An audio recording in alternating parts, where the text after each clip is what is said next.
A economia nos Estados Unidos e a economia no mundo mudou fundamentalmente após a pandemia.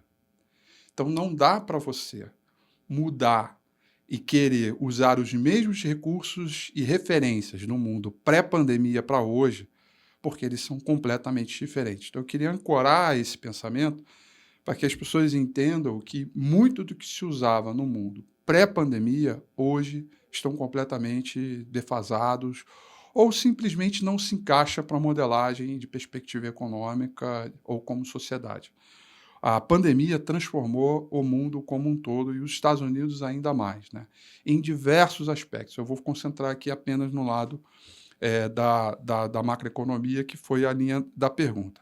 Então, dito isso, a gente hoje passa por um processo, né, que vinha na economia americana de estímulos econômicos intensos, né? Isso vem, inclusive, do mundo pré-pandemia, que é desde 2008, desde a grande crise financeira, baseado nas frentes dos quantitative easing, né, baseado na ideia do estímulo do dinheiro fácil e farto, né, que são as taxas de juros zero negativas nos Estados Unidos, né, e de uma ampla dolarização do mundo em função do crescimento econômico americano na sua excepcionalidade, né? O excepcionalismo americano ele se fez valer pelas razões que ele sempre se colocou ali, né? O espírito empreendedor, as maiores empresas do mundo. Se você me perguntasse há 10 anos, né, quais eram as 10 maiores companhias do mundo, 5 estavam nos Estados Unidos e 5 estavam fora dos Estados Unidos. Hoje, apenas uma das top 10 empresas do mundo estão fora dos Estados Unidos, todas as outras 9 estão lá. Você vê como é que mudou muito intensamente essa Nunca percepção. aposte contra a América, né? Exato. Assim, essa é uma frase emblemática, né?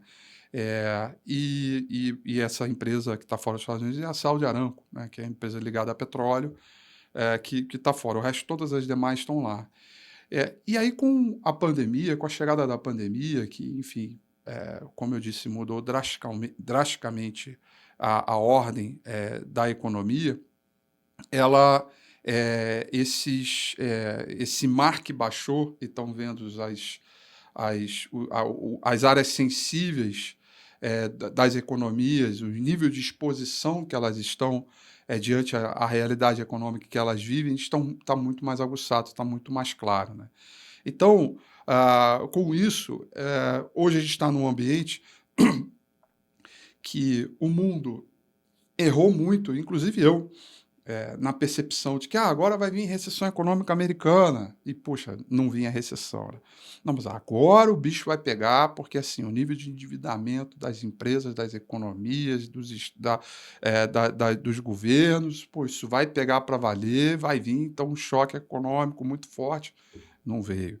Né? Assim, não, mas, poxa, tem que olhar que essa inflação que chegou a quase 2 dígitos lá nos Estados Unidos começou a convergir.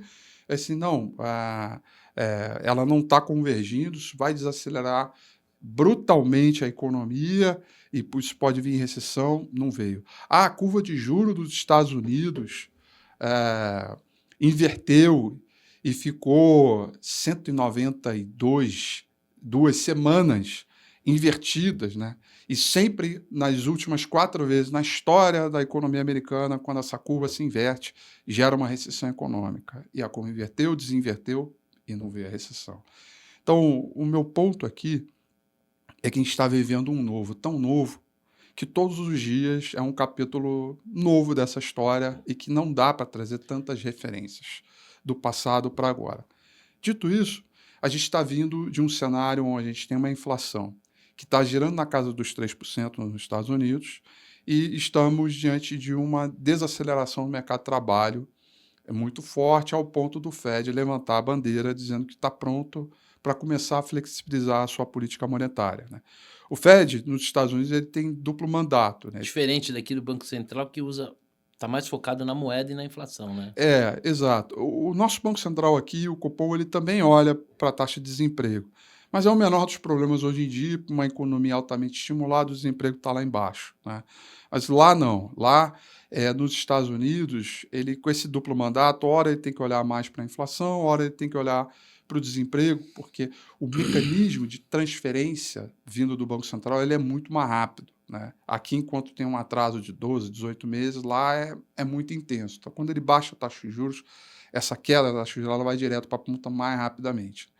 Então, com isso, quando a gente percebe que o Fed está começando a se preocupar com a taxa de desemprego, significa que algo realmente está acontecendo, né?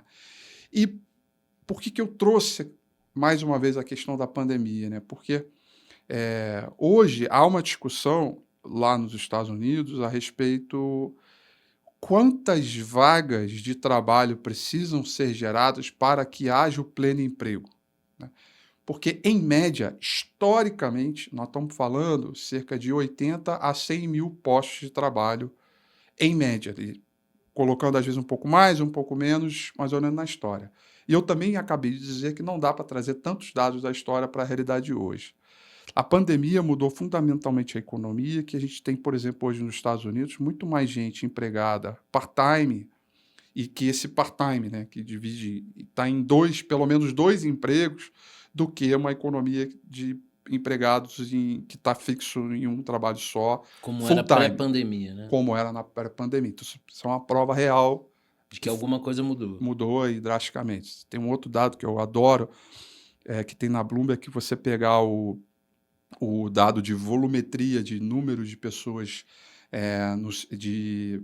no transporte público nos Estados Unidos, ele mudou 30% para baixo, né? A gente percebe isso no trânsito aqui em São Paulo, né? Isso é exatamente. Que sexta-feira virou a nova. A quinta-feira é a nova sexta-feira. Exatamente, né? Então você olha isso. E lá a gente consegue medir a volumetria e ela estava num patamar alto histórico e ela caiu 30% e ficou nesse patamar, né? Não voltou.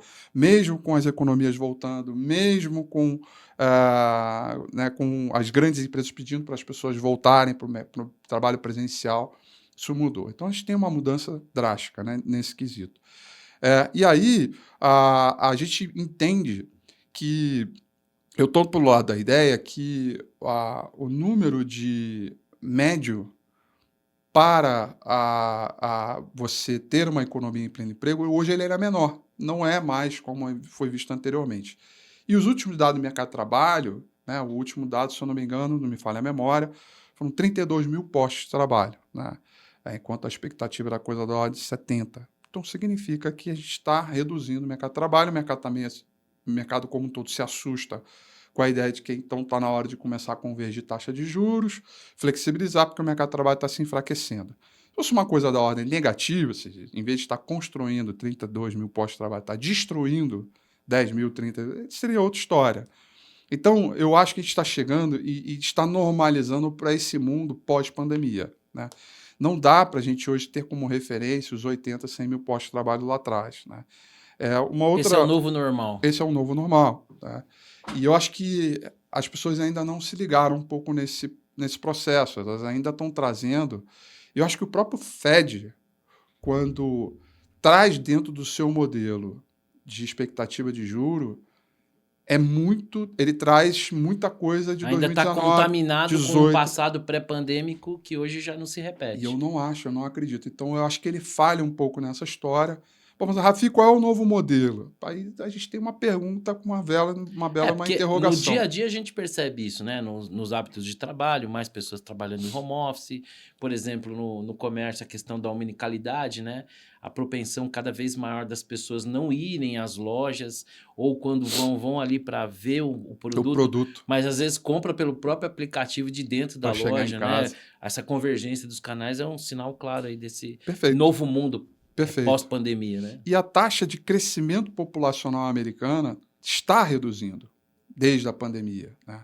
E vem reduzindo fortemente, né? A taxa de fertilidade, né? Vem reduzindo.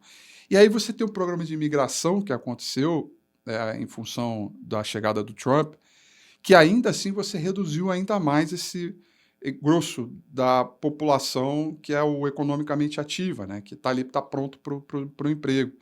Então, nós estamos indo para um novo normal que ainda é preciso ser reavaliado, né? Estamos aprendendo ainda. Exato. Então, dito isso, eu acho que a taxa de juros ela pode até começar a cair, mas ela não vai voltar para os níveis zero.